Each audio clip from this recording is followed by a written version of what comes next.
ओम हरे अज्ञान कृष्णा प्रभु जी, दंडवत प्रणाम। प्रणाम। सॉरी। ओम अज्ञान तिमिरन्धस्य ज्ञानाञ्जनशलाकया चक्षुरुन्मीलितं तस्मै श्रीगुरवे नमः।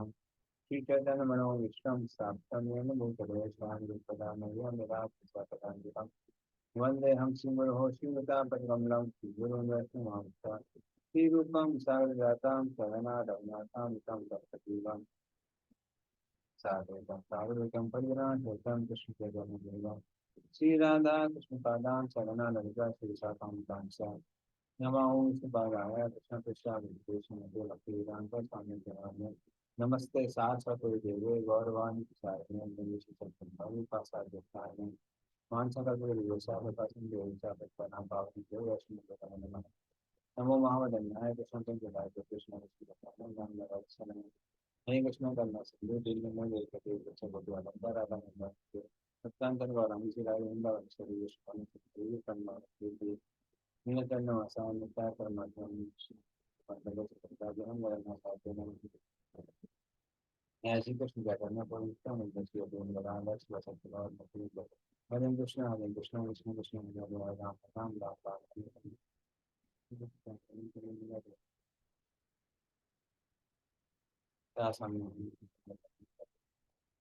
संसार नाम परिणय प्राण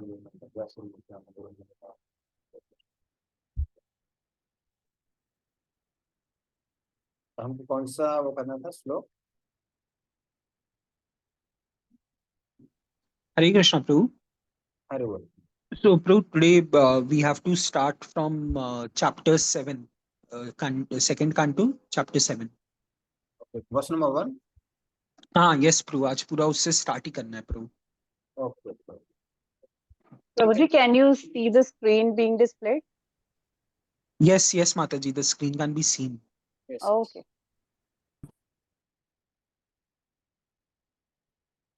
ब्रह्मवाच यत्रोद्यता क्षितितलो रणाय बिभ्रत् प्रोडीं तनुं सकलयज्ञमयी मनन्तः धर्महारणव उपागतमादिदैत्यं तं दंष्टया त्रिमिवे वज्रधरो ददार। पढ़िए इसका अर्थ।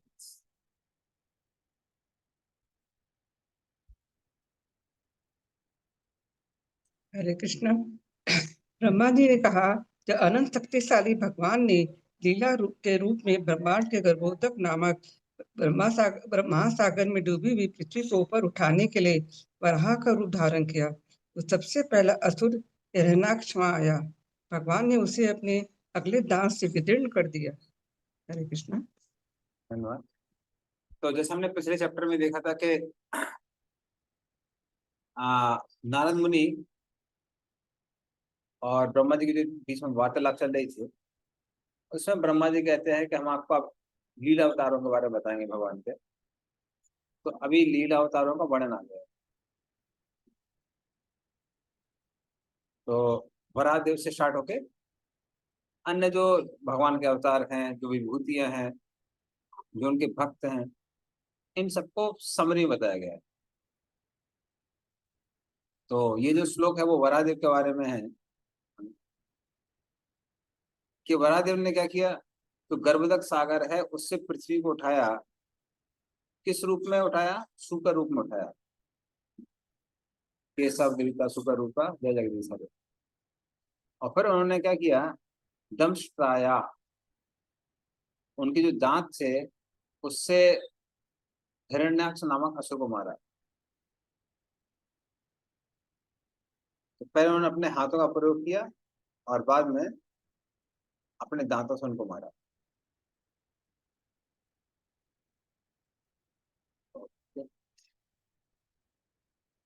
चलिए अगला श्लोक।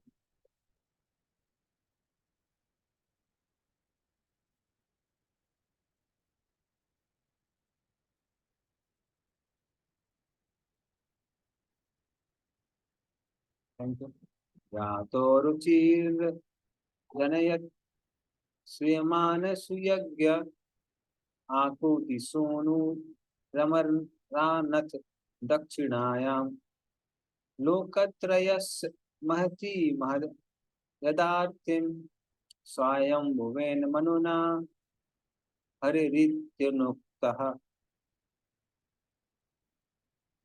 पढ़िए इसका व्याख्या।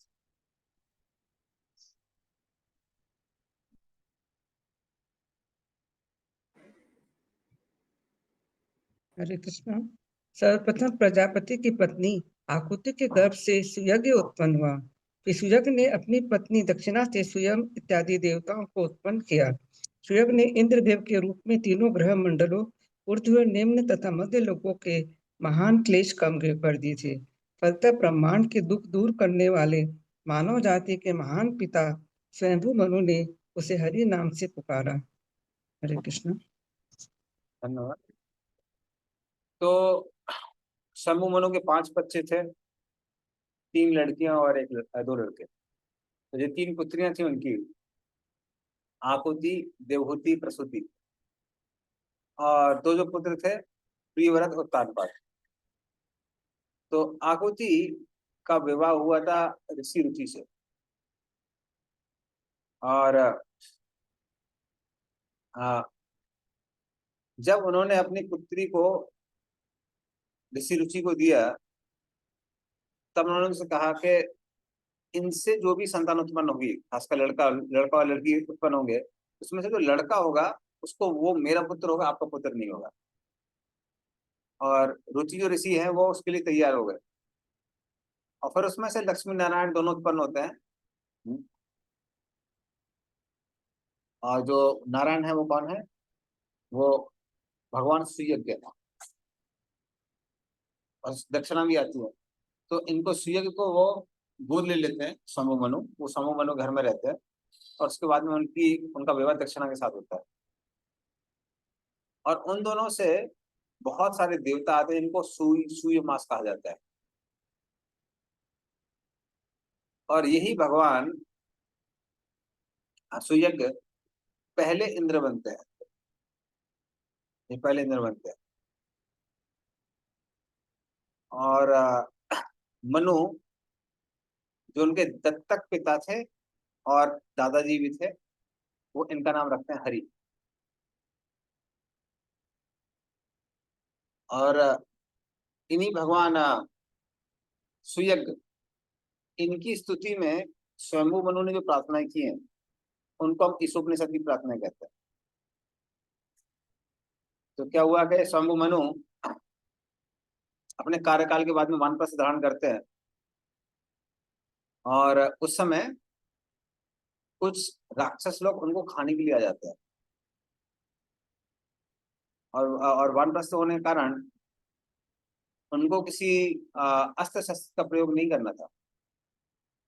और जो ये राक्षस थे, ये भी बहुत शक्तिशाली थे। इनको भगवान शिव से वरदान प्राप्त था कि कोई भी इनको मार नहीं सकता, युद्ध में कोई भी हरा नहीं सकता है। तो उस समय स्वयंभू मनु भगवान को याद करते हैं, और फिर सूर्य के वहां पर आ जाते हैं, और वो शिव जी के वरदान पे ध्यान नहीं देते हैं, और सारे राक्षसों को मार देते हैं। और उनकी उस स्थिति में शंभु मनु जो प्रार्थनाएं करते हैं, उनको हम लोग ईश्वर उपनिषद की प्रार्थना कहते हैं।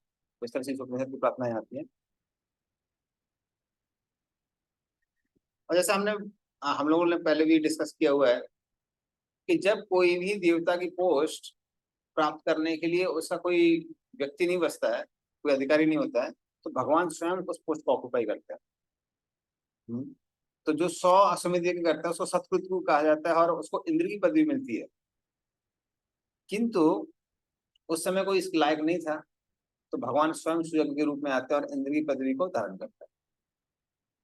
तो ये भगवान सूर्य के बारे में। नेक्स्ट श्लोक।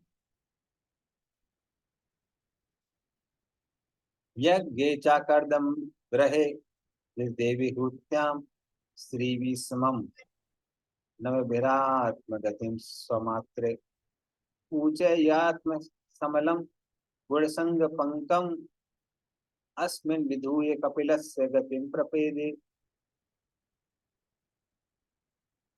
पढ़े इसका।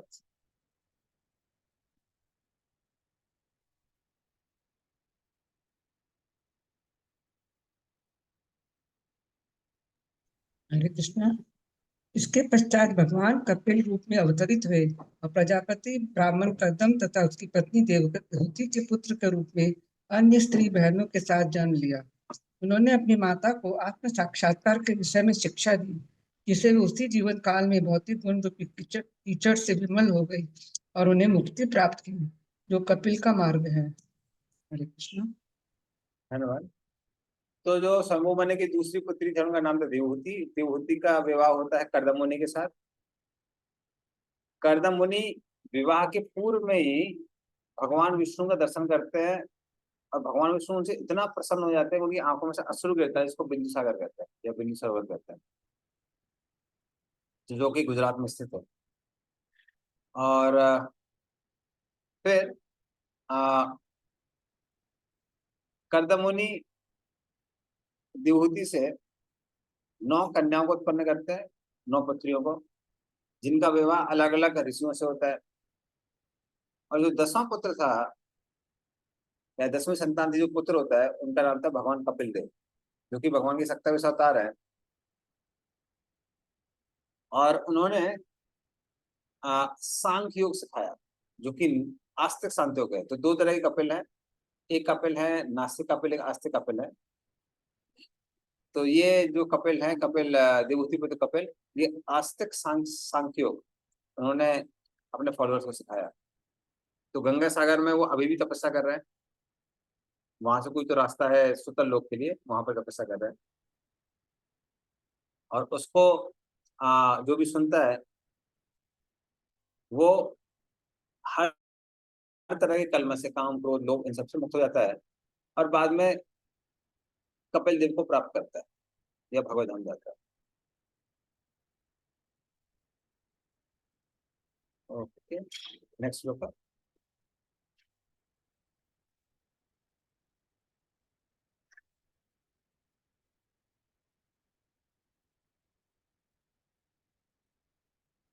अपत्यम अविहांसत आह तुष्टो दत्तो मया हमिति यत् भगवान स दत्तः यत पाद पंकज पराग पवित्र देहा योग रद्धि माँ कुरु भीम विदुहयाद्यः।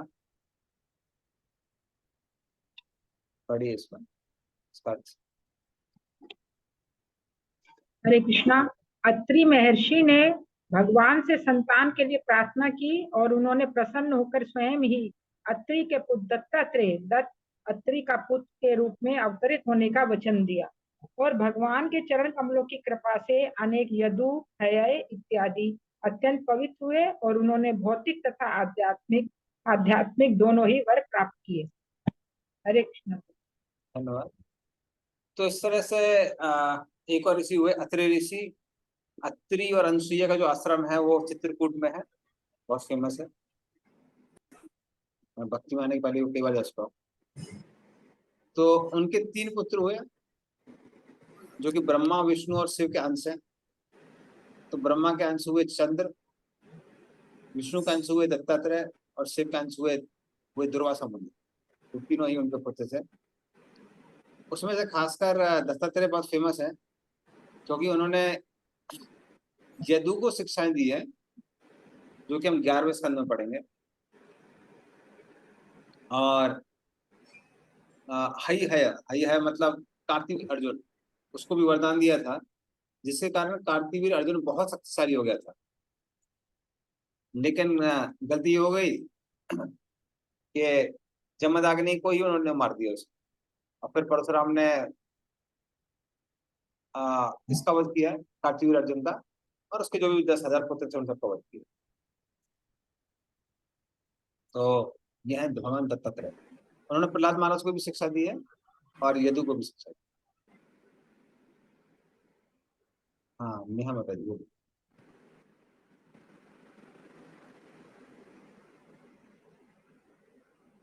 नेहा बताइए, कोई क्वेश्चन है आपको?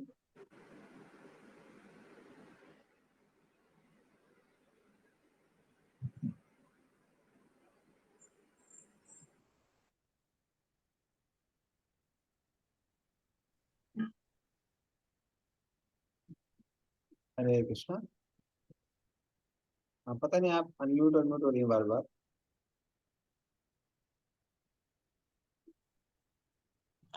लग रहा है कुछ टेक्निकल ट्रबल। ओके, ठीक है, माता जी, भी टेक्निकल ट्रबल खत्म हो जाएगा तो आप पूछ सकते हैं। तब हरे तम। कृष्णा। हाँ सॉरी बोलिए सॉरी मैम। प्रभु जी, हाँ। हाँ। प्रभु जी बोल रहे हैं कि ये जो दत्तात्रेय वाला जो परंपरा है, योगी हम्म। आदित्यनाथ उसी को फॉलो करते हैं ना? नहीं, ये मुझे पता नहीं है। वैसे दत्तात्रेय के जो जनरली फॉलोअर्स हैं उनको हम लोग हाँ,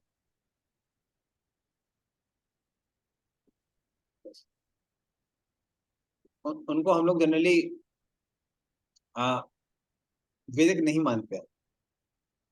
हाँ, वो मैंने सुना था, इसीलिए वो मुझे जानना था कि क्यों नहीं मानते। क्योंकि उनके जो वो हैं भाष्य वगैरह है, it has some other tents also. उसमें डिवोशन सर्विस का टेंट नहीं और बाकी टेंट भी है। It's like more of a impersonal tent. जैसे जो वो शिक्षा देते हैं 11th कैंटो में जो आएगी, जिनको अवधूत ब्राह्मण कहते हैं, तो कृष्ण भी उनको कोट करते हैं कि अवधूत ब्राह्मण के बहुत सारे वो थे, गुरु थे, पर उन्होंने गुरु कैसे बनाया? अपने बुद्धि से गुरु बनाया। ऐसा नहीं कोई परंपरा में कुछ गुरु बनाए थे उन्होंने। तो he used your intelligence to understand things. तो वो भक्ति की परंपरा नहीं है एज सच। हम्म। तो इसलिए दत्तात्रेय को भी हम मानते हैं, बुद्ध को भी मानते हैं, पर उनकी फिलोसफीज हम फॉलो नहीं करते। जो फॉलो करने वाली चीजें हैं वो ऑलरेडी हम वो उसमें दी हुई है, हमारे भागवतम में दी हुई है। हम्म। तो जो जो उनकी हम लोग शिक्षा ले सकते हैं वो सब भागवतम में दी हुई है। तो ओके, ये मेन रीजन। ठीक है प्रभु जी, थैंक यू। तो खासकर महाराष्ट्र में बहुत काफी फॉलोअर्स हैं उनके। Yes, Prabhuji, I was to say that. He's यहाँ गुजरात में भी काफी दत्तात्रेय said it. मंदिर हैं और पुणे में भी हम काफी सुनते हैं दत्त गुरुदत्त। तो है, काफी फॉलोअर्स हैं। कहीं भी बट वृक्ष के नीचे।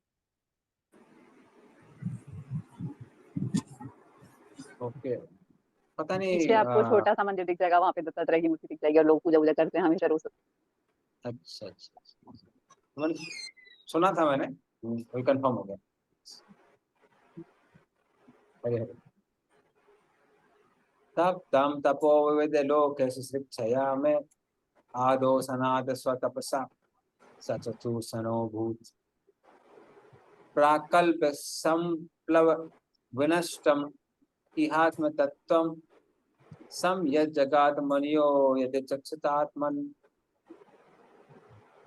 पढ़िए इसका अर्थ।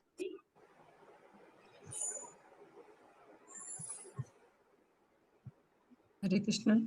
विभिन्न लोगों की उत्पत्ति करने के लिए मुझे तपस्या करनी पड़ी, और तब भगवान मुझसे प्रसन्न होकर चारों कुमारों सनक, सनत कुमार, सनंदन तथा सनातन के रूप में अवतरित हुए।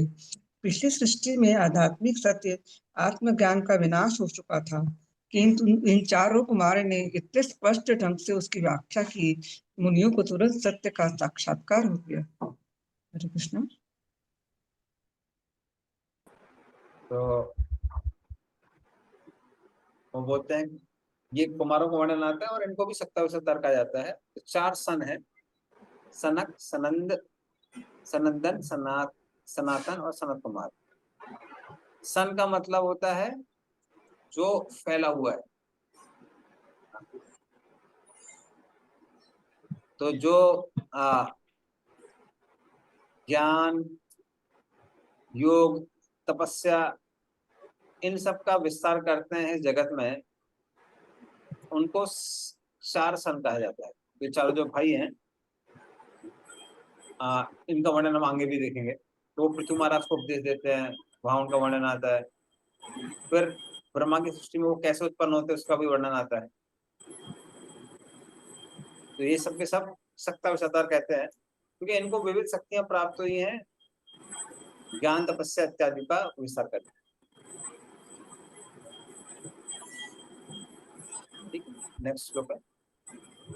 प्रभु जी, ये हाँ हाँ। सनक सनातन मतलब जो 4 भाई हैं, उनमें से जो सनातन है वो सनातन गोस्वामी भी मतलब ही एक सनातन गोस्वामी एक तो कहीं हम पढ़ रहे थे कि मंजरी भी हैं और साथ में चतुष कुमार में जो सनातन है मतलब his expansion is also there in him. ये सच है क्या? हाँ, मुझे पता नहीं है, गौर गणदेश दीपिका में अगर वर्णन है तो हम एक्सेप्ट कर सकते हैं, क्योंकि चैतन्य चरितमृत चैतन्य भागवत में तो ऐसा कुछ वर्णन है नहीं। ये लेकिन चतुर्मंग, लेक्चर्स में बोलते हैं ऐसा। हाँ तो हो सकता है वो उसमें दिया हुआ, गौर गणदेश दीपिका में दिया हुआ। अच्छा हम्म, ठीक है। तो वहां दिया हुआ हो सकता है, बाकी मैंने सुन, मतलब मैं पर्सनली कहीं पढ़ा हुआ है। हम्म। धर्मस्य दक्ष दुहितरी अजनिष्ट मूर्त्याम नारायणो नर इति स्व तपा प्रभावः विश्वात्मनो भगवतो नियमावलोकम देव्यस्ति अनंग प्रतना घटितुं न सेकुः। हरे कृष्णा। उन्होंने अपनी तपस्या तथा आत्म संयम की विधि प्रदर्शित करने के लिए धर्म की पत्नी तथा दक्ष की पुत्री मूर्ति के गर्भ से नर तथा नारायण जुड़वे रूपों में जन्म लिया। कामदेव की सखियां स्वर्ग की सुंदरियां उनका व्रत भंग करने आई, किंतु वे असफल रही, क्योंकि उन्हें भगवान के शरीर से अपने समान अनेक सुंदरियां उत्पन्न होती दिखाई पड़ी। हरे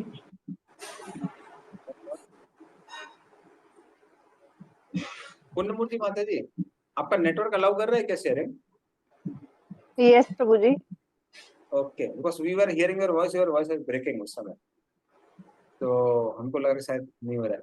नहीं, अगर कोई दिक्कत हो तो मैं भी शेयर कर सकता हूँ, if you are facing trouble. ठीक है, ओके, नहीं नेटवर्क तो अलाउ कर रहे हैं प्रभु, क्योंकि बैंडविड्थ कम यूज होगा फिर। ओके, ठीक है।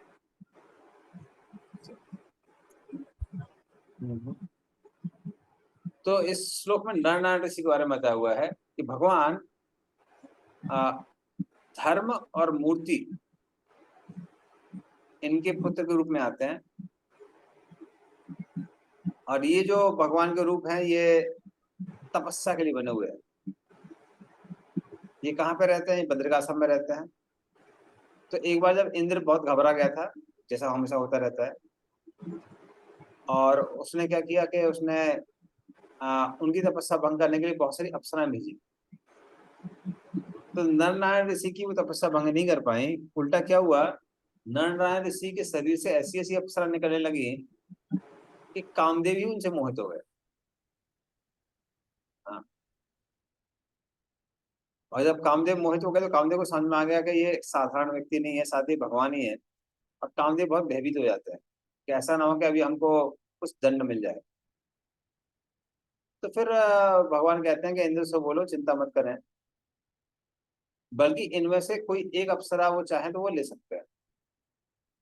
और वो अप्सरा जो कामदेव लेके जाते हैं इंद्र को भेंट करने के लिए, उनका नाम था उर्वशी। उरु अर्थात नर नारायण ऋषि की जांग से निकलती, इसलिए उसका नाम था उर्वशी।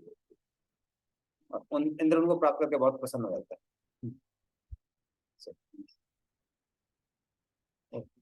नेक्स्ट श्लोक है।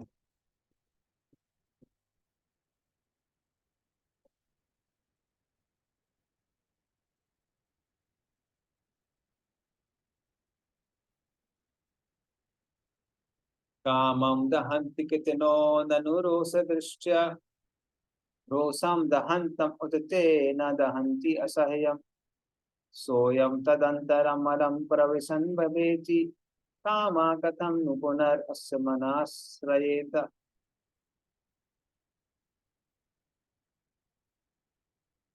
पढ़िए इसका 7 नंबर। हरे कृष्णा। शिव जैसे महापुरुष अपने रोषपूर्ण चितवन से वासना काम को जीतकर उसे दंडित तो कर सकते हैं, किंतु स्वयं अपने क्रोध के अत्यधिक प्रभाव से मुक्त नहीं हो सकते। ऐसा क्रोध कभी भी उनके भगवान के हृदय में प्रवेश नहीं कर पाता, क्योंकि वे इन सब बातों से परे हैं। तो फिर भला उनके मन में काम को आश्रय कैसे प्राप्त हो सकता है? हरे कृष्णा। तात्पर्य पढ़िए। तात्पर्य, जब शिव जी कठिन तपस्या में तल्लीन थे तो कामदेव ने अपना काम बाण उन पर छोड़ा। शिव जी ने घोर कुपित दृष्टि से कामदेव की ओर देखा तो उसका शरीर तुरंत भस्म हो गया। शिव जी इतने शक्तिशाली होते हुए भी क्रोध के प्रभाव से मुक्त न थे, किंतु भगवान विष्णु के आचरण में कभी भी क्रोध करने की कोई घटना नहीं पाई जाती। इसके विपरीत जब भृगु मुनि ने जानबूझकर उनके वक्षस्थल पर उनकी परीक्षा करने के लिए पास प्रहार किया, तो मुनि पर क्रुद्ध होने के बजाय भगवान ने यह कहकर क्षमा मांगी कि उनका वक्षस्थल अत्यधिक कठोर है, कहीं मुनि के पांव में ज्यादा चोट तो नहीं लगी। भगवान के वक्षस्थल पर अंकित भृगुपाद चिन्ह उनकी सहिष्णुता का प्रतीक है। अतः जब भगवान क्रोध से किसी प्रकार प्रभावित नहीं होते तो क्रोध से कम शक्तिशाली कामेच्छा के लिए वहां किस तरह कोई स्थान हो सकता है। जब काम या इच्छा की पूर्ति नहीं होती तो क्रोध उत्पन्न होता है। अतः जब क्रोध अनुपस्थित हो तो फिर काम कैसे उत्पन्न हो सकता है। भगवान को आप्त काम कहा जाता है क्योंकि वे अपनी इच्छाओं की तुष्टि स्वयं कर सकते हैं। उन्हें अपनी इच्छाओं की पूर्ति करने के लिए किसी की सहायता की आवश्यकता नहीं होती। भगवान असीम है, अतः उनकी इच्छाएं भी असीम है। भगवान की अतिरिक्त समझ जीवात्मा हर तरह से सीमित है, अतः जो सीमित है वह असीम की इच्छाओं की तुष्टि कैसे कर सकते हैं। निष्कर्ष यह निकला कि पूर्ण पुरुषोत्तम भगवान में न तो काम है न क्रोध। यदि कभी उन्हें कभी उससे इनका प्रदर्शन किया भी जाता है तो इसे चरम आशीर्वाद वरदान समझना चाहिए। हरे कृष्णा। तो नर नारायण ऋषि में और अन्य लोगों में फर्क बताया जा रहा है। यहाँ पे फर्क क्या है? फर्क यह है कि अन्य लोग जब काम की भावना को दबाते हैं तो क्या आ जाता है? क्रोध आ जाता है। जैसे शिव जी ने कामदेव को जला के भस्म कर दिया, कामदेव को तो जला के भस्म कर दिया, खत्म कर दिया, किंतु स्वयं वो क्रोधित हो गए। लेकिन नर नारायण ऋषि के साथ ऐसा नहीं है। भगवान ना ही काम से प्रभावित होते हैं और ना ही क्रोध से प्रभावित, दोनों से ही प्रभावित। तो ये भगवान में और अन्य लोगों में अंतर है। तुलना भी किसी इसलिए इसकी हुई है, तो अन्य लोगों में क्या नहीं किया।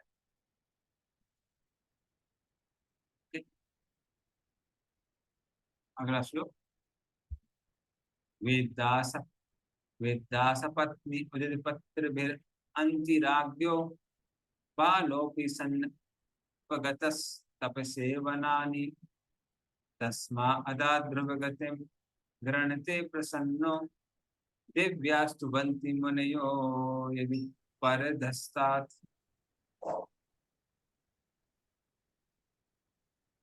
पढ़िए इसका।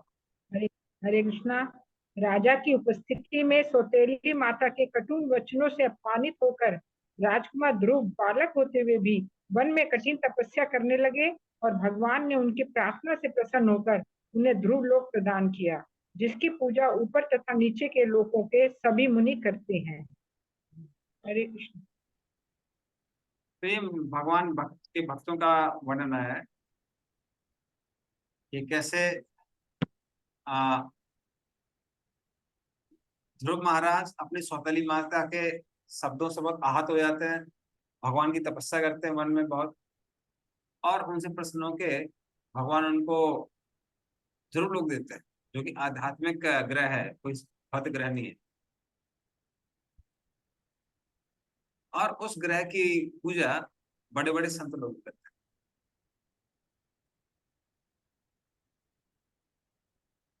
नेक्स्ट श्लोक।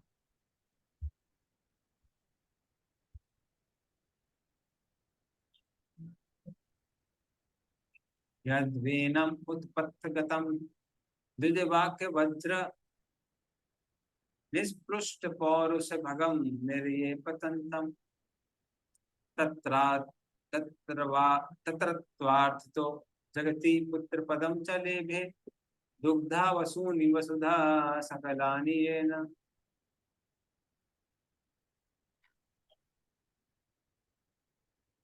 पढ़िए इसका।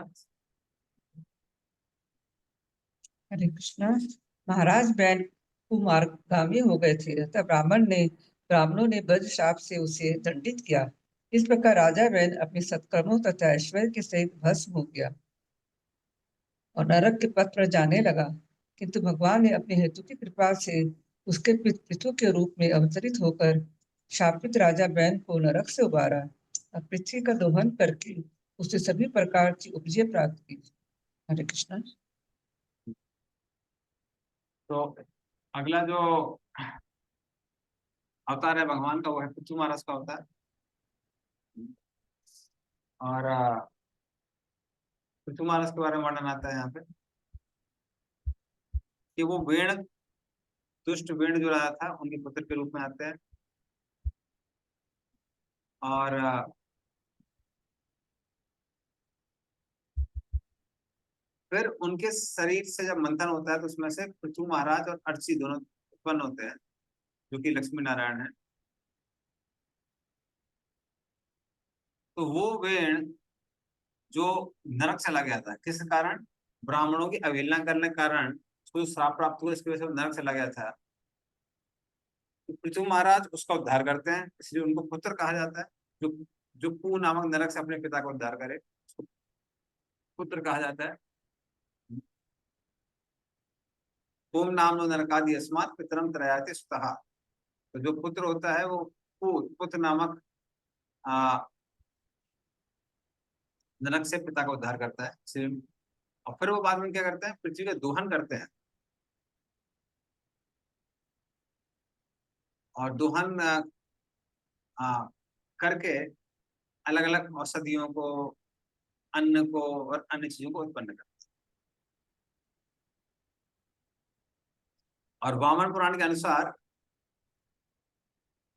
वेणु को पहले बहुत सारी प्रताड़नाएं मिलती है नरक में, उसके बाद में उसको कोड़ी का शरीर मिलता है। तो जब पृथ्वी महाराज के पास चलता है कि हमारे पिता को कोड़ी का शरीर मिला है, तो वो उनको मतलब अगला जो जन्म था उससे कहाँ लेके आते हैं, एक सरोवर है कुरुक्षेत्र, पृथ्वी में एक सरोवर है, वहां पे लेके आते हैं। वहां पे उनका स्नान कराते हैं और इस तरह से उनको वापस एक स्वस्थ और अच्छा शरीर देते हैं जो कि पापों से मुक्त। इस तरह से लिटरली उनका वो करता है, उद्धार करता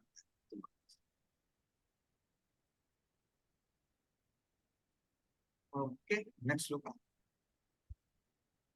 ना मेरा सावर सब आस सुदेवी सूनु यो वे चचार समुद्र जड़ योगचार्याम यद पारमहंस्यम ऋषया पदम आमनन्ति स्वस्था प्रशांत करणः परिमुक्त संगः। बढ़िया।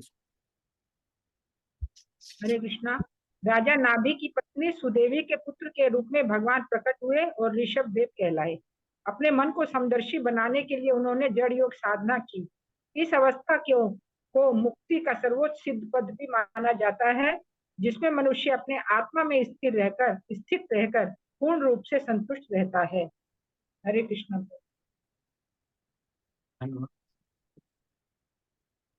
फिर जो भगवान का अगला अवतार है वो है ऋषभ देव का। और ऋषभ देव महाराज नाभि और सुदेवी इनके पुत्र के रूप में उत्पन्न होते हैं। और जिस योग को वो करते हैं उसको जड़ योग कहा जाता है।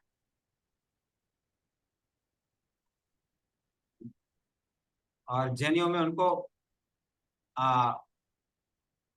भगवान आदिनाथ के रूप में उनकी पूजा की जाती है ऋषभ देव की।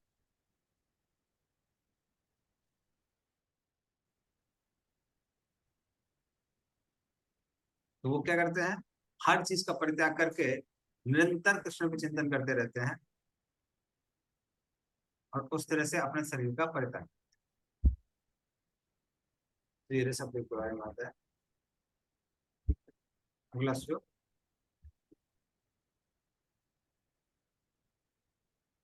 सत्रे ममास भगवान है शीरा शीर साठो साक्षात सयज्ञ पुरुषस्तपनीय वर्णः छंदोमयो मकमयो किल देवतात्मा वाचो बभूव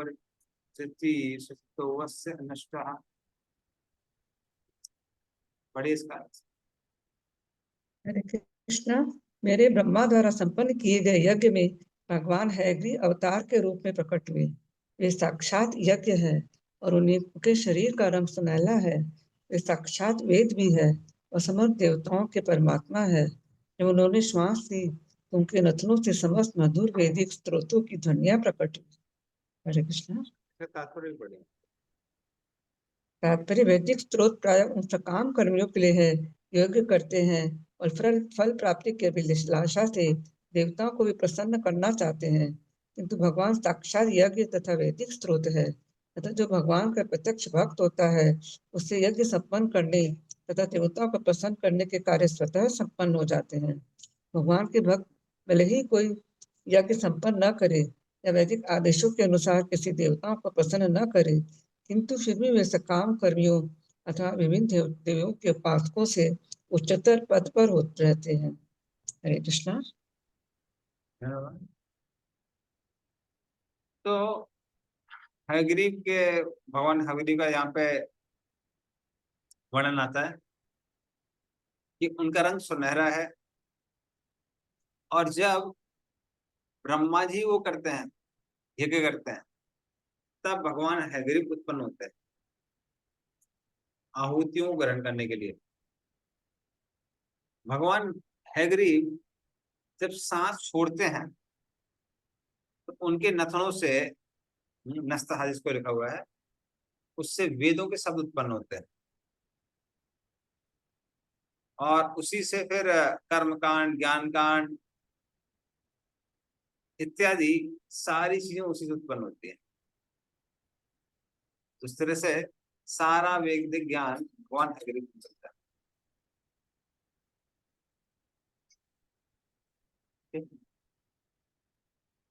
नेक्स्ट श्लोक है।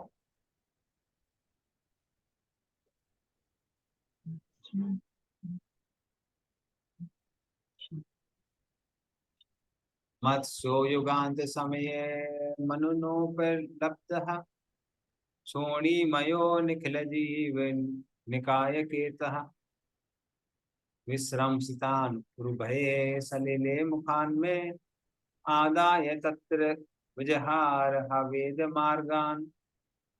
पढ़िए। हरे कृष्णा। कल्प के अंत में भावी वैवस्वत मनु सत्यव्रत देखेंगे कि मत्स्य अवतार के रूप में श्री भगवान पृथ्वी पर्यंत सभी प्रकार के जीवात्माओं के आश्रय हैं। तब कल्प के अंत में जल के मेरे भय से सभी वेद मेरे ब्रह्मा के मुख से निकलते हैं तथा भगवान उस विशाल जल राशि का आनंद उठाते हुए वेदों की रक्षा करते हैं। हरे कृष्ण। तो मत्स्य अवतार का वर्णन यहाँ पे आता है कि उनको वैवस्वत मनु, मतलब वो वैवस्वत मनु बन के आए थे, वैवस्वान के पुत्र, उनका नाम है श्राद्ध देव, और पूर्व जन्म में वो थे सतव्रत मनु।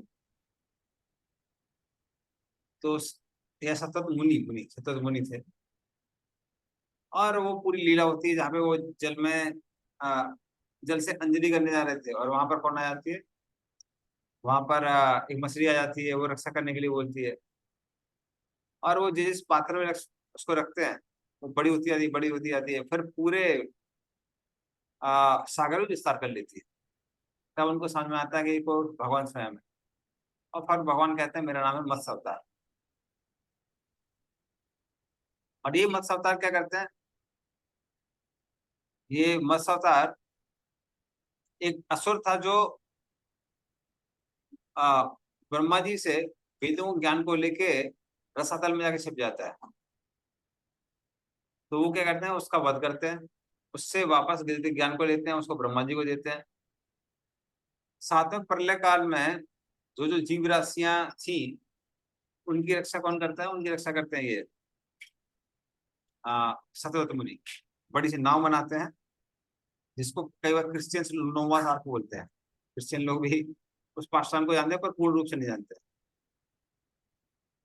और उस बड़ी सी नाव को भगवान मत्स्य अवतार के मुंह से एक सींग निकल रहा था, उसमें वासुकी से बांधा जाता है, वासुकी रस्सी बनाई जाती है और उस प्रलय के जल में मत्स्य अवतार सतव्रत मुनि को वैदिक ज्ञान देते हैं। यही सत्यव्रत मुनि अगले जन्म में श्राद्ध देव बनते हैं, जिनको वैवस्वत मनु भी कहा जाता है। वैवस्वान के पुत्र होने के कारण उनको वैवस्वत कहा जाता है। तो यही सारी लीलाएं भगवान मत्स्य का। नेक्स्ट श्लोक।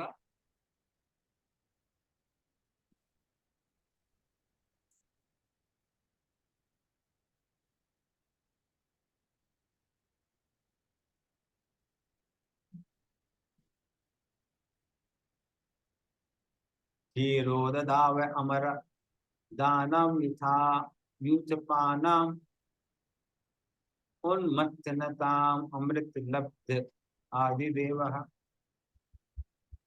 पृष्ठेन कच्छप वपुर विदधार गोत्रम निद्राक्षणो अद्रिपरिवर्त कषाण कंदुः। पढ़िए इसको।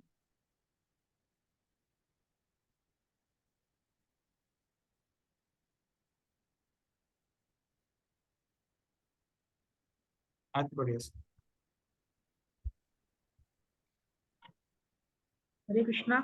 तब आदि भगवान मथानी की तरह उपयोग में लाए जा रहे मंदराचल पर्वत के लिए धुरी आश्रय स्थल के रूप में कच्छप रूप में अवतरित हुए। देवता तथा असुर अमृत निकालने के उद्देश्य से मंदराचल को मथानी बनाकर क्षीर सागर का मंथन कर रहे थे। यह पर्वत आगे पीछे घूम रहा था, जिसमें भगवान कच्छप की पीठ पर रगड़ पड़ रही थी। तब वे अगजगी निद्रा में थे और खुजलाहट का अनुभव कर रहे थे। उनकी पीठ रगड़ी जाने लगी। हरे कृष्ण प्रभु जी। धन्यवाद। फिर जब समुद्र मंथन चल रहा था तो उस समय मंदार पर्वत को की मथानी बनाई जाती है, वासुकी को नाग का की रस्सी बनाई जाती है और मंथन प्रारंभ होता है। पर उसी समय जो ये मंदार पर्वत था, ये नीचे धंसने लगता है। जब पर्वत ही धंसने लगेगा तो मंथन क्या होगा? उस समय नीचे से भगवान कच्छप रूप में आते हैं। कच्छप रूप में आकर उस मथानी को अपने पीठ पे ग्रहण करते हैं और फिर उनकी पीठ पे समुद्र मंथन प्रारंभ होता है। पूरा जो पर्वत था उनके पीठ पे ही था। और इस तरह से जब मंथन होता है तो जो पत्थर था वो यूं हिलता है। यूं हिलने की वजह से उनकी पीठ में खुजली हो रही थी, वो खुजली चली जाती, खत्म हो जाती है और भगवान आराम की सांस लेते हैं। उस सांस से अलग अलग लहरें उत्पन्न होती है क्षीर सागर। तो ये भगवान होने का टेस्ट है। अगर कोई बोल रहा है कि मैं भगवान हूं, क्या करना चाहिए? पत्थर को लेकर खींचना चाहिए पीठ पे। अगर उसको आनंद आ रहा है तो भगवान है, अगर भगवान नहीं है तो भाग जाएगा। तो ये टेस्ट है भगवान। हरे कृष्ण दंडवत प्रणाम। हरि बोल। प्रभु जी, इस लीला में मंथन में कौन से विष्णु इन्वॉल्व है और ये जो अवतार हुआ ये गोविंद से आता है या कृष्ण से? अच्छा, ओके।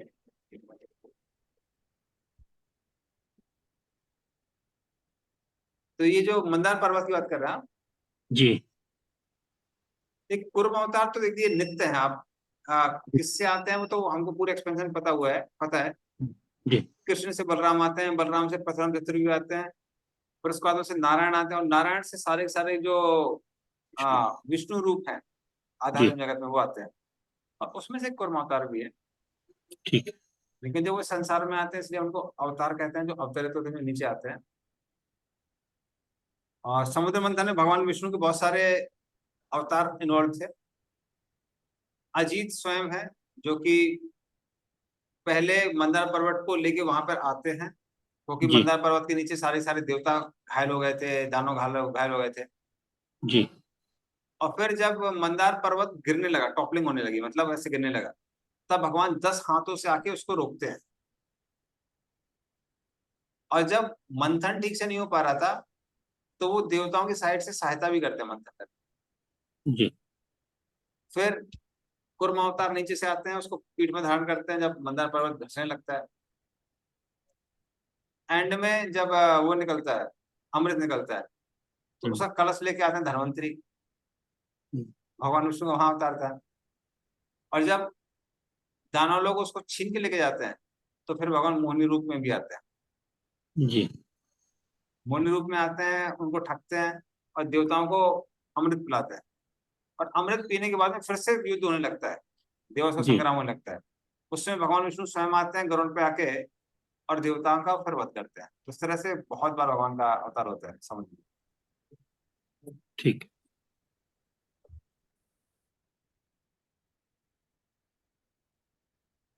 त्रैपिष्टपोरुभयहा सा नृसिंह रूपम कित्वा भ्रमत भ्रुकुटी दंष्टकराल वक्त्रम दैत्येन्द्रमासु कदयाभिपतन्तम आराध ऊरो निपात विददार्णकेश स्फुरन्तम। बड़े इसका अर्थ होता पर हरे कृष्णा।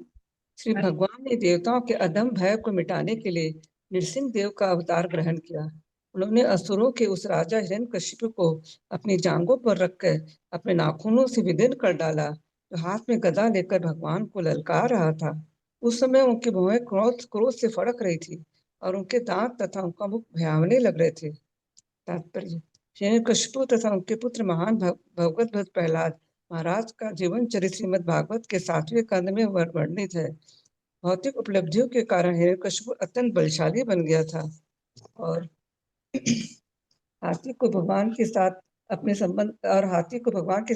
संबंध को ज्ञान था। उसने भगवान को आदि पुरुष अर्थात आदि भोक्ता कहकर संबोधित किया। भगवान तथा जीवात्माएं दोनों चेतन है, फलतः भोक्ता है। समस्त वस्तुओं के सृष्टा होने के कारण भगवान आदि भोक्ता है। परिवार में पिता तथा उनके पुत्र निश्चित रूप से भोक्ता होते हैं, किंतु पिता आदि भोक्ता होता है और पुत्र परवर्ती भोक्ता होता है। शुद्ध भक्त ये भली भांति जानता है इस ब्रह्मांड की सारी वस्तुएं भगवान की संपत्ति है। जीवात्मा किसी भी वस्तु का उपभोग उनकी आज्ञा के अनुसार ही कर सकता है। यदि उनकी आज्ञा न रहे तो मनुष्य निर्दिष्ट वस्तु का स्पर्श तक नहीं कर सकता। आदि भोक्ता की विशद व्याख्या ईशोपनिषद में की गई है। जो भगवान तथा पाप होने वाले इस अंतर को समझता है, वह भगवान को पहले अर्पित किए बिना कोई भी वस्तु ग्रहण नहीं करता। हाथी ने भगवान को अखिल लोकनाथ अर्थात ब्रह्मांड के स्वामी कहकर संबोधित किया, अतः हाथी के भी स्वामी हुए। हाथी भगवान का शुद्ध भक्त होने के कारण ग्रह के आक्रमण से रक्षा किए जाने का अधिकारी था ही, और चूंकि ये भगवान का व्रत है, उनके व्रत कभी भी नष्ट नहीं होंगे। अतः यह उचित ही था कि हाथी ने भगवान को अपनी रक्षा के लिए बुलाया और दयालु भगवान तुरंत आए। यूं तो भगवान सबके रक्षक है, किंतु जो व्यक्ति इतना अहंकारी है कि भगवान की श्रेष्ठता का स्वीकार नहीं करता या उनके समान होने का दावा करता है, उसकी अपेक्षा भगवान उसकी रक्षा पसंद करते हैं जो उनकी श्रेष्ठता का स्वीकार करता है। ये सदैव श्रेष्ठ है। भगवान का शुद्ध भक्त अपने तथा भगवान के बीच में आता है, अतः शुद्ध भक्त को पूर्णतः आश्रित होने के कारण वरीयता प्राप्त होती है। जो भगवान के अस्तित्व को नकारता है और अपने आप को भगवान घोषित करता है, वो असुर कहलाता है। अतः उसे सीमित संरक्षण प्राप्त होता है, वह भी उतना ही जितने की भगवान अनुमति देते हैं। क्योंकि भगवान सर्वश्रेष्ठ है, अतः उनकी सिद्धि भी श्रेष्ठतम है, इसका कोई कल्पना तक नहीं कर सकता। हाथी ने भगवान को तीर्थ श्रेय कहकर संबोधित किया है। इसका अर्थ है तीर्थ स्थान के समान विख्यात। लोग तीर्थस्थान में अपने अज्ञात पापों के फलों से निवृत्त होने के लिए जाते हैं, तो मनुष्य केवल भगवान के पवित्र नाम का स्मरण करने से ही अपने पाप कर्मों से निवृत्त हो सकता है। अतः भगवान तीर्थ स्थान के समान ही उत्तम है। मनुष्य तीर्थ स्थान में जाने पर पाप मुक्त हो जाता है, तो भगवान का पवित्र नाम लेकर वह घर बैठे या अनत रहते हुए भी पापों से छुटकारा पा लेता है। शुद्ध भक्त के लिए तीर्थ स्थानों में जाने की कोई आवश्यकता नहीं है। यदि वह श्रद्धा से भगवान के नाम का स्मरण मात्र करे तो समस्त पाप कर्मों से उबर सकता है। भगवान का शुद्ध भक्त कभी कोई पाप कर्म नहीं करता, किंतु यह सारा जगत पापमय वातावरण से पूरित है, अतः अनजाने में शुद्ध भक्त से ही पाप हो सकते हैं। जो जानबूझकर पाप करता है वह भगवान का भक्त होने के योग्य नहीं है। किंतु शुद्ध भक्त अनजाने में कोई पाप कर्म कर बैठता है तो भगवान उसका उद्धार कर देते हैं, क्योंकि वह सदैव उसका स्मरण करता रहता है। भगवान का पवित्र नाम श्रवण मंगल कहलाता है। इसका अर्थ यह है कि केवल पवित्र नाम के सुनने मात्र से मनुष्य की समस्त शुभ वस्तुएं प्राप्त हो जाती है। श्रीमद् भागवत में अन्यत्र पवित्र भगवान नाम को पुण्य श्रवण कीर्तन कहा गया है। भगवान के विषय में जप तथा श्रवण करना ही खुद में पुण्य कर्म है। भगवान इसी पृथ्वी पर अवतरित होकर सामान्य पुरुषों की भांति आचरण करते हैं, इससे लोगों को सुनने के लिए कुछ कार्यकलापों का सृजन हो। अन्यथा भगवान का इस जगत में कोई सरोकार नहीं है, नहीं वे कुछ करने के लिए बाध्य है। वे अपनी हेतु की कृपा से प्रकट होते हैं और अपनी इच्छा अनुसार कार्य करते हैं। समस्त वेद तथा पुराण उनके विविध कार्यकलापों के विवरणों से भरे हैं, ताकि सामान्य लोग उनके विषय में सुनने तथा पढ़ने के इच्छुक रहे।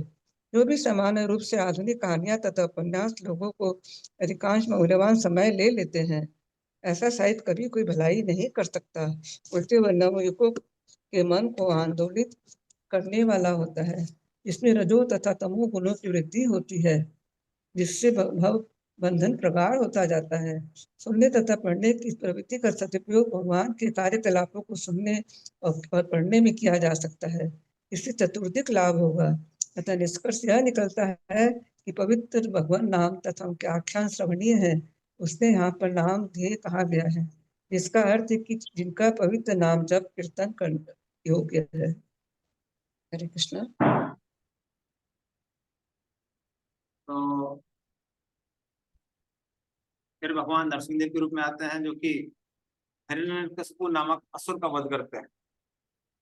तो जब भगवान प्रकट होते हैं, हिरण्यकशिपु अपनी गदा लेके भगवान को मारने जाता है और फिर उनके हाथों मारा जाता है। और प्रभुपाद एज यूजुअल भगवान के नाम जप का महत्व बताते हैं, और जो हमारे पवित्र ग्रंथ हैं गीता भागवतम, इनके अध्ययन का महत्व बताते हैं कि घर बैठे ही व्यक्ति हरि नाम और हरि कथा का आश्रय लेके पूर्ण रूप से वैसे ही शुद्ध हो सकता है जो भगवान के, जैसे वो भगवान के सानिध्य में कैसा होता है, शुद्ध, भगवान से मिलने पर शुद्ध होता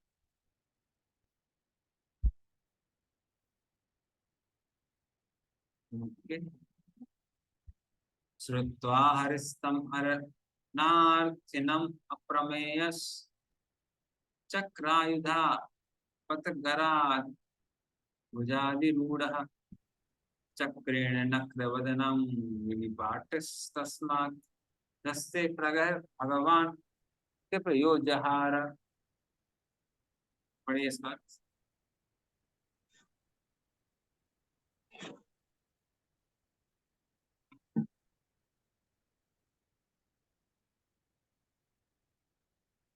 एक मिनट, कुछ सर 15 नंबर छूट गया है। कौन सा श्लोक पढ़े हैं प्रभु जी आप? 16 नंबर। नहीं 15 नंबर लेकिन छूट गया है। 15 नंबर छूट गया प्रभु जी? 15 नंबर छूट गया, छूटा है। हाँ, छूटा नहीं, छूटा। 15 नंबर को श्लोक होगा प्रभु। एक्चुअली क्या है, मुझे लगता है वो जो तात्पर्य हो गया ना, वो 14 की जगह 15 का हो गया है। नहीं प्रभु 15 जी, नंबर पढ़ा है हमने। हाँ 15 नंबर पढ़ा है। नहीं नहीं प्रभु जी, 15 नंबर नहीं हुआ। एक्चुअली थोड़ा गड़बड़ हो गया, 14 नंबर का वो हो गया और इसका तात्पर्य हो गया। हाँ जी, जितेंद्र तो मोक्ष ये का तात्पर्य अगला पढ़ दिया था। हाँ, तात्पर्य अगला तात्पर्य पढ़ा, तो पढ़ा है प्रभु, ये तात्पर्य पढ़ा है। तात्पर्य गलत पढ़ा। हाँ, तात्पर्य क्या 14 नंबर का, 15 नंबर का हो गया। कोई बात नहीं, अब 15 नंबर का वो भी कर लेते हैं, कर लेते हैं। अंतासरसि उरुबलेन पदे गृहीतो ग्राहेण यूतपते अम्बुज हस्त आर्तः आहेदमादि पुरुषाखिल लोकनाथ तीर्थ श्रवा श्रवण मंगल नाम धेय। और इसका हरे कृष्णा। अत्यंत बलशाली मगर के द्वारा नदी के भीतर पांव पकड़ लिए जाने से हाथियों का नायक अत्यंत पीड़ित था। उसने अपनी सूंड में कमल का फूल लेकर भगवान को इस प्रकार संबोधित किया, हे आदि भोक्ता, हे ब्रह्मांड के स्वामी, हे उद्धारक, हे तीर्थ के समान विख्यात, आपके पवित्र नाम जो जपे जाने के योग्य है, उनके श्रवण मात्र से ही सभी लोग पवित्र हो जाते हैं। हरे कृष्ण। तो 15 नंबर और 16 नंबर में भगवान का जो अवतार है, भगवान हरि, इनका वर्णन आता है। और ये क्या करते हैं, ये गजेंद्र का उद्धार करते हैं। गजेंद्र। तो जो कि बहुत फेमस है। तो भगवान हरि माता लक्ष्मी के साथ में 64 खेल रहे थे उस समय।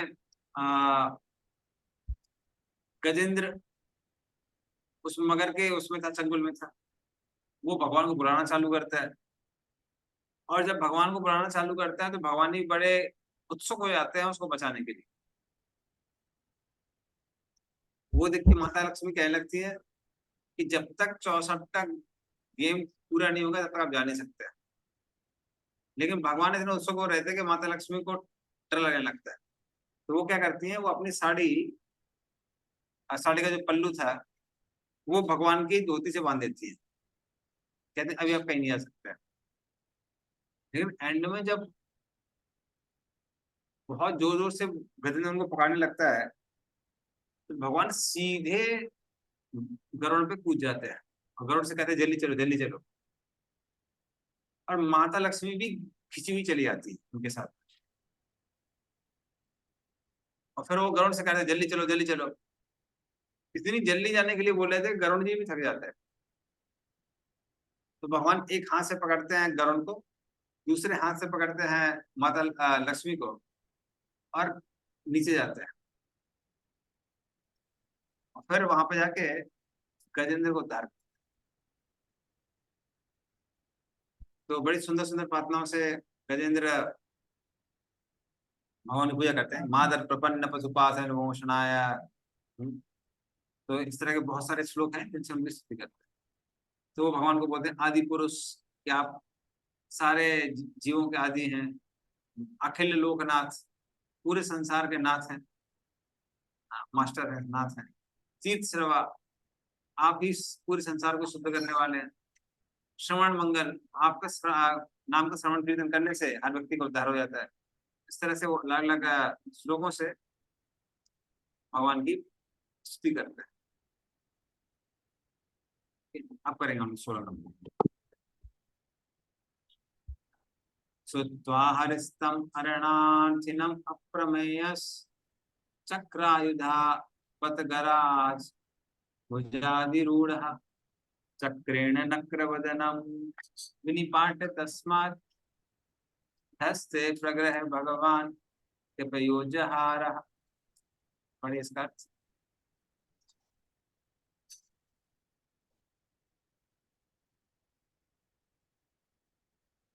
हरे कृष्णा। हाथी की पुकार सुनकर श्री भगवान को लगा कि उसे उनकी अवलिंब सहायता, क्योंकि वह घोर संकट में था। तब भगवान पक्षीराज गरुड़ के पंखों पर आसीन होकर अपने आयुध चक्र से सज्जित होकर वहां पर तुरंत प्रकट हुए। उन्होंने हाथी की रक्षा करने के लिए अपने चक्र से मगर के मुंह के खंड खंड कर दिए और हाथी को सूंड से पकड़कर उसे बाहर निकाल दिया। हरे कृष्ण। तो इस तरह से भगवान गजेंद्र को उद्धार करते हैं। तो गजेंद्र को सूट सहित बाहर निकालते हैं, मगर को चक्र से काटते हैं, दोनों का उद्धार करते हैं और इस तरह से गजेंद्र के जीवन की भी रक्षा करते हैं। और तुरंत गजेंद्र को एक आध्यात्मिक शरीर प्राप्त होता है और वो भगवान के साथ वैकुंठ लोक वापस जाता है। तो ये सारी लीला करते हैं भगवान हरि। चलिए नेक्स्ट श्लोक में चलते हैं हम। 17 नंबर श्लोक। जायान गुणर अबरजो अपि अदिते सुतानां लोकान विचक्रम इमान यद अथाधियज्ञः समान वामनेन जग्रे त्रिपद गच्छलेन याचीनं विते पति शरण प्रभुभिर्न चाल्यः।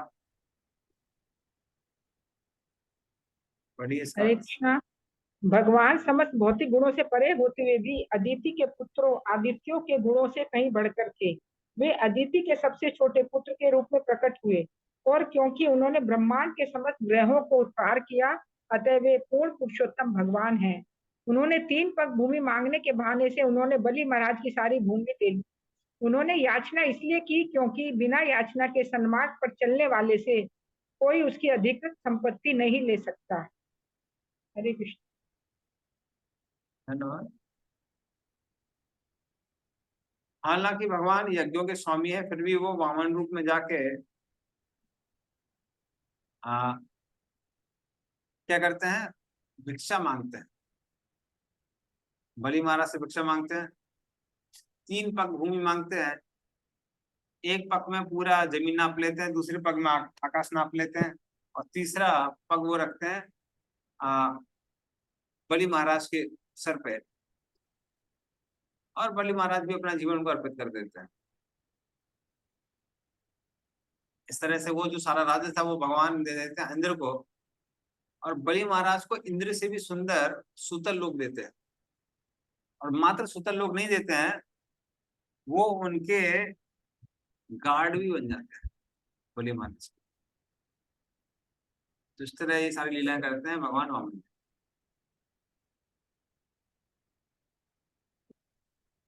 नेक्स्ट श्लोक का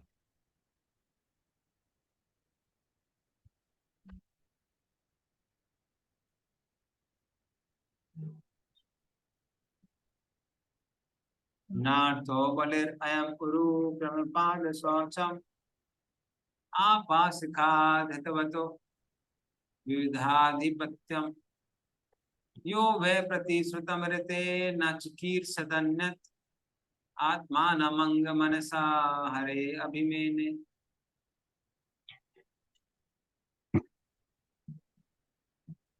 हरे कृष्णा। अपने सिर पर भगवान के कमल पाद प्रक्षालित जल को धारण करने वाले बलि महाराज ने अपने गुरु द्वारा मना किए जाने पर भी अपने वचन के अतिरिक्त मन में अन्य कुछ धारण नहीं किया।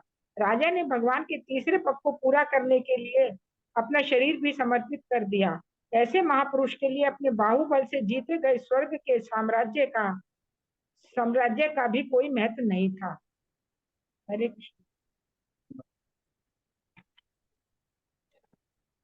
तो कोई सोच सकता है कि भगवान ने बलि महाराज से सब कुछ छीन क्यों लिया। भगवान जब भी छीनते जा देते हैं तो उनको क्या देते हैं, सूतल लोग देते हैं। हाँ, और फिर उनको अपना शुद्ध भक्त बना के उनके गार्ड बन जाते हैं। इस तरह से भगवान बलि महाराज पकड़ते हैं। 19 नंबर श्लोक। तो नारद प्रसं भगवान विवृद्ध भावेन साधु प्रतितुष्ट उवाच योगम ज्ञानम च भागवतम आत्म सत्वदीपम सततत्वदीपम यद वासुदेव शरणामिर्भंजसेव। पढ़े इसका अर्थ हरे कृष्णा। हे नारद, तुम्हें श्री भगवान ने अपने हंसावतार में ईश्वर के विज्ञान तथा दिव्य प्रेममय सेवा के विषय में शिक्षा दी थी।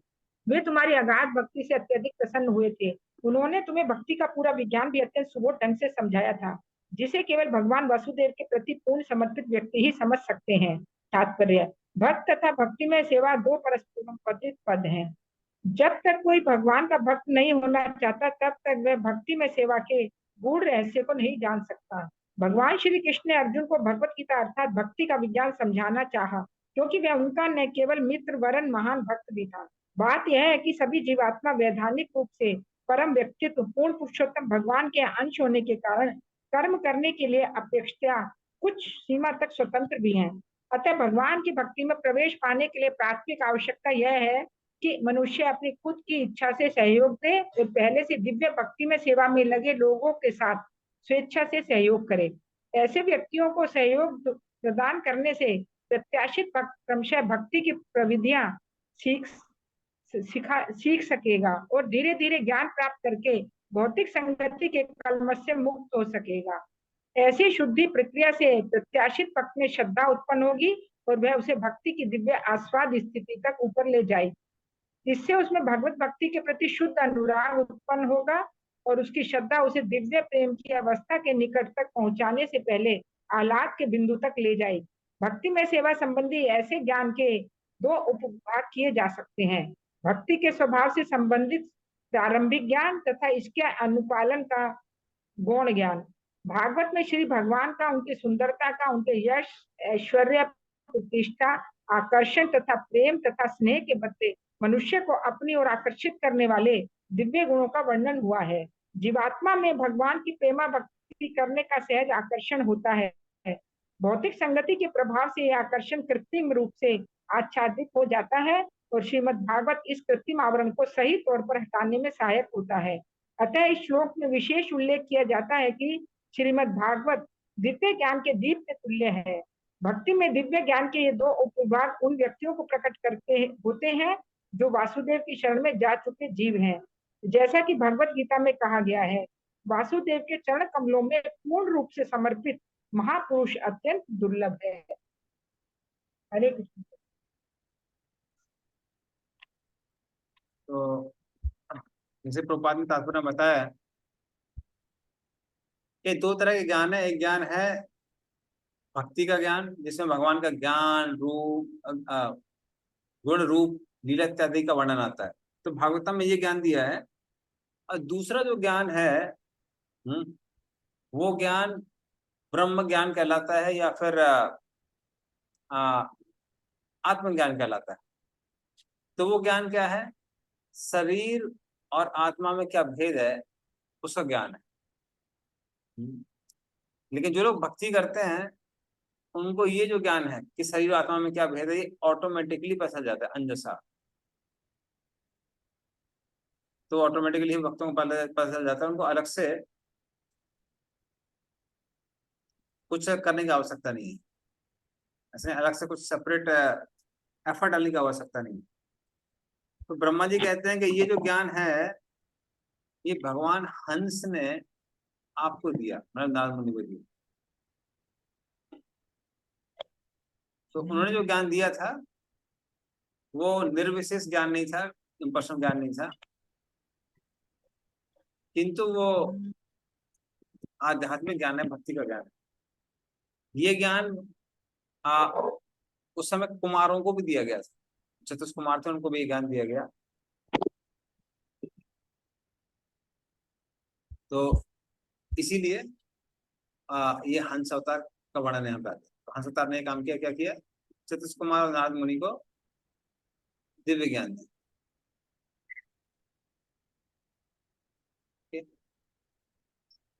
चक्रम च दिश अवेतम जसो सतेजो मनवंतरेषु मनुवंश धरो विवर्ति दुष्टेषु राजसु दमम विदधाति स्वकीर्तिम सत्येति पृष्ठ उसतिम प्रत्ययम चरित्र। पढ़िए इसको। हरे कृष्णा। भगवान ने मनु अवतार लिया और वे मनु वंश के वंशज बन गए।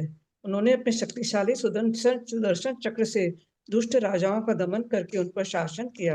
समस्त परिस्थितियों में आबाद रहते हुए उनका शासन उनकी महिमा में कीर्ति से मंडित था, जो तीनों लोकों तथा ब्रह्मांड के सर्वोच्च सत्य लोक तक फैला हुआ था। हरे कृष्ण। धन्यवाद। तो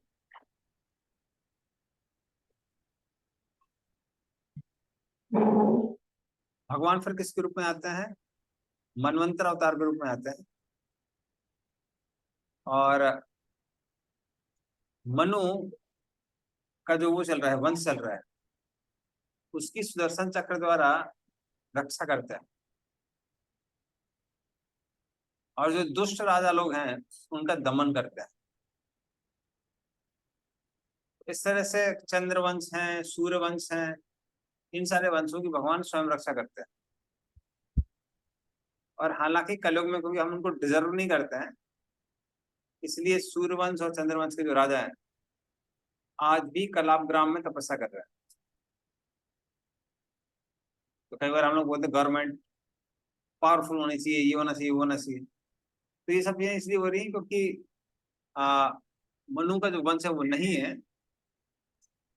और वो कारण ये है कि भाई कलयुग में वो रक्षा वो नहीं करते हैं, शासन नहीं करते।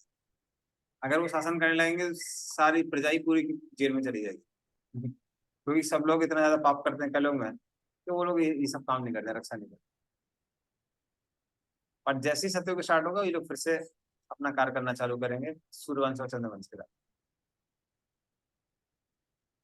धन्वंतरिश्च भगवान् स्वयमेव कीर्तिर् नाम्ना नृणां पुरुरूजां रुज आशु हन्ति यज्ञे च भागममता विर्वावरुन्ध आयुष्य वेद मनुषास्त पतिर्लोके।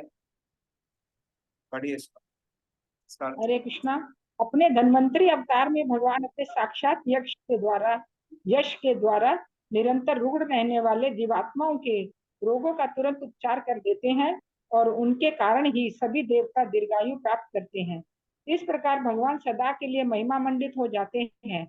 उन्होंने यज्ञों में से भी एक अंश निकाल लिया और उन्होंने ही विश्व में औषधि विज्ञान आयुर्वेद का प्रवर्तन किया। हरे कृष्ण। इस श्लोक में धन्वंतरी अवतार के बारे में आता है कि वो अपनी कीर्ति के लिए जाने जाते हैं, उनके कारण लोग लंबी आयु प्राप्त करते हैं, अमृत आयु जो रोगों से मुक्त है, स्वस्थ जीवन उसको प्राप्त करते हैं। तो उन्होंने क्या किया था कि जब समुद्र मंथन हुआ था तो अमृत कलश को बाहर लेके आए थे। फिर वो क्या करते हैं, वो आयुर्वेद जो कि आजकल बहुत फेमस हो रहा है फिर से, उसका वो उन्होंने प्रचार प्रसार किया, उसकी रचना भी की और उसका प्रचार प्रसार भी किया। ओके, नेक्स्ट श्लोक। छत्रम छायाय विदिनोप वृथम महात्मा ब्रह्मा ध्रुगत पथम नरकार्तिलिप्सु और धन्य साव वनिकंठ कमुग्र वीर्यस त्रिसप्तकृत पुरुधार परस्वधेन। पढ़िए इसका।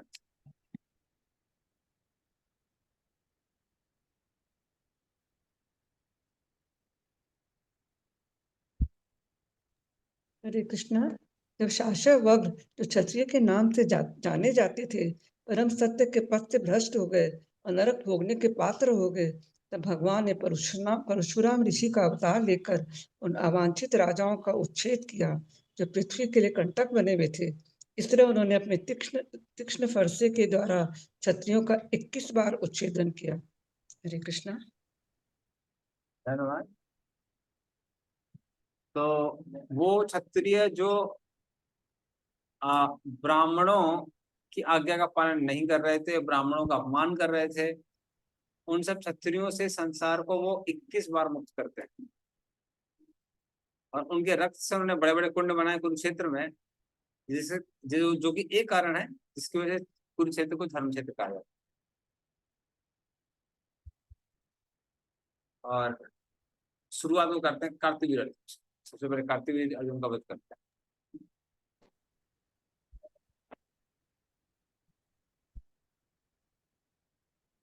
ओके, नेक्स्ट श्लोक। अस्मत् प्रसाद सुमुखा कलया कलेशा इक्ष्वाकु वंश अवतीर गुरुर्विद निदेशे तिष्ठं वनं च दैतानुज आविवेश यस्मिन् विरुद्ध दशकंदर आर्तिमार्षत्। पढ़िए इसका तात्पर्य दोनों पढ़िए। इस ब्रह्मांड के समस्त जीवों पर अहत्यों की कृपा के कारण पूर्ण पुरुषोत्तम भगवान अपने पूर्ण अंशों सहित महाराज इक्ष्वाकु के कुल में अपनी अंतरंगा शक्ति सीता जी के स्वामी के रूप में प्रकट हुए। वे अपने पिता महाराज दशरथ की आज्ञा से वन गए और अपनी पत्नी तथा छोटे भाई के साथ कई वर्षों तक वहां रहे। भौतिक रूप से अत्यंत शक्तिशाली 10 सिरों वाले रावण ने उनके प्रति महान अपराध किया और जिससे अंततः वह नष्ट हो गया। तात्पर्य, भगवान श्री राम पूर्ण पुरुषोत्तम भगवान हैं और उनके भाई भरत, लक्ष्मण तथा शत्रुघ्न उनके पूर्ण अंश हैं। चारों भाई विष्णु तत्व हैं। वे कभी भी सामान्य मानव नहीं थे।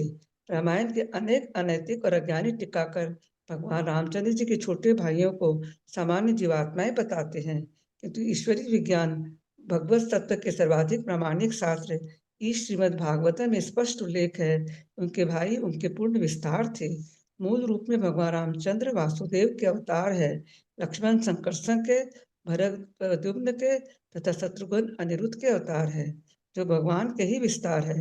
लक्ष्मी जी सीता रूप में भगवान की अंतरंगा शक्ति है। न तो सामान्य स्त्री है, न ही दुर्गा की बहिरंगा शक्ति के अवतार है। दुर्गा जी भगवान की बहिरंगा शक्ति है और वे शिव जी की संगिनी है। जैसा कि भगवत गीता 4.7 में कहा गया है, जब जब धर्म पालन में कमी आती है तब तक भगवान प्रकट होते हैं। भगवान रामचंद्र भी ऐसी ही परिस्थितियों में प्रकट हुए। उनके साथ उनके अंतरंगा शक्ति के ही विस्तार रूप भ्राता तथा लक्ष्मी जी सीता देवी थी। भगवान रामचंद्र को उनके पिता महाराज दशरथ ने अत्यंत अटपटी परिस्थितियों में वन जाने का आदेश दिया था। भगवान ने आदर्श पुत्र की भांति उनकी आज्ञा का पालन किया। यद्यपि उन्हें उस समय अयोध्या का राजा घोषित किया था। उनके छोटे भाई लक्ष्मण ने उनके साथ जाने की इच्छा व्यक्त की और उनकी शाश्वत पत्नी सीता जी ने भी वैसी ही इच्छा व्यक्त की। भगवान ने इन दोनों का आग्रह स्वीकार किया और इन्हें साथ लेकर दंडकारण्य वन में 14 वर्ष तक रहने के लिए उन्होंने वन में प्रवेश किया। वन में रहते हुए राम तथा रावण में संघर्ष हुआ और रावण ने राम की पत्नी सीता जी का अपहरण कर लिया। इस संघर्ष का अंत महान शक्तिशाली रावण के उसके राज्य तथा परिवार समेत विनाश के साथ हुआ। सीता जी ऐश्वर्य की देवी लक्ष्मी जी है, किंतु वे किसी अन्य जीव के द्वारा भोग्या नहीं है। वे समस्त जीवों द्वारा अपने पति रामचंद्र के साथ पूजनीय है। रावण जैसा भौतिकवादी व्यक्ति इस महान सत्य को नहीं समझ पाता। उल्टे वह राम से सीता देवी को छीन कर कष्टों का आह्वान करता है। जो भौतिकवादी व्यक्ति ऐश्वर्य तथा संपत्ति के पीछे पड़े रहते हैं, वे रामायण से शिक्षा ग्रहण कर सकते हैं कि परमेश्वर की श्रेष्ठता को स्वीकार किए बिना भगवान की प्रकृति का शोषण करना रावण की नीति है। रावण भौतिक रूप से अत्यंत समृद्ध था, यहाँ तक कि उसने अपनी राजधानी लंका को शुद्ध सोने से बनवाया था। किंतु चूंकि उसे भगवान रामचंद्र की श्रेष्ठता मान्य नहीं थी और उसने उनकी पत्नी सीता का अपहरण किया, उनका अनादर किया, फलतः वह मारा गया और उसके साथ उसका सारा ऐश्वर्य तथा पराक्रम नष्ट हो गया। भगवान रामचंद्र 6 पूर्ण ऐश्वर्य से युक्त अवतार है, इसलिए उन्हें श्लोक में कलेश अतः समस्त ऐश्वर्य का स्वामी कहा गया है। हरे कृष्ण।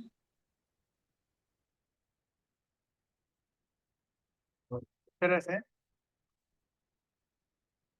भगवान राम का अवतार होता है, तो उनका वर्णन अभी 3 श्लोकों में आएगा। तो सुमुखा, भगवान बहुत दयालु है। हाँ। और प्रसाद, इसलिए वो सबको क्या करते हैं, सब पर कृपा करते हैं। किस पर कृपा करते हैं? ब्रह्मा से लेके पेड़ पौधे पर भी कृपा करते हैं।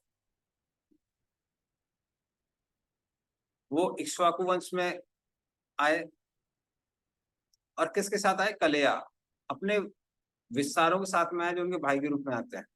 जैसे प्रभुपाद बताते हैं कि भगवान राम वासुदेव हैं, लक्ष्मण संकर्षण है, भरत प्रद्युम्न है और शत्रुघ्न अनिरुद्ध है।